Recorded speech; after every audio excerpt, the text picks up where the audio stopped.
Hey guys, and welcome back to Battlefront Updates. Today I'll be talking shortly about maps again, but this time I'll be talking a little bit about what new maps we can expect in the game instead. In my previous video I talked about which old maps I want to return in the new game, keeping the old layout but improving the graphics and stuff, of course. When it comes to new maps, they will probably be remaking a lot of the old maps, and with remaking I mean completely changing the layout of the map but still calling it the same thing.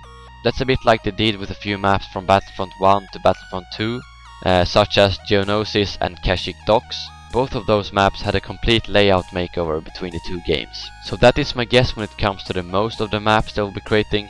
They will probably be using the same planets and locations as in the previous games, but make completely new maps from it. My hopes are that they will still keep the layout of at least a few maps, preferably the ones I talked about in my previous map video.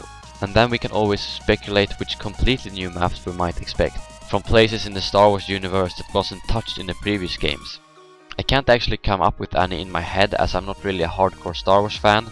I've only watched the movies but not watched the cartoon Clone Wars series, and it feels like the previous games actually did cover the most of the planets from the movies. But I do know a few places that could be pretty cool to make maps of from planets that they made other maps from. One of these places is the Geonosis Arena, where Anakin, Obi-Wan and Padme escaped from their execution, and also the factory where they were captured in.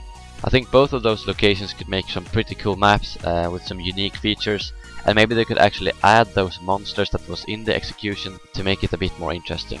I just hope that they won't make up a bunch of planets that doesn't actually exist in the Star Wars universe, but keeps it to the original story. Maybe you guys can tell me if there's any places you think they will make maps from that wasn't covered in the previous games. Anyways, that was all I wanted to say in this video. I just wanted to talk shortly about this as one of you guys suggested me to do so. And I'll thank you guys for watching, and I'll see you guys again soon.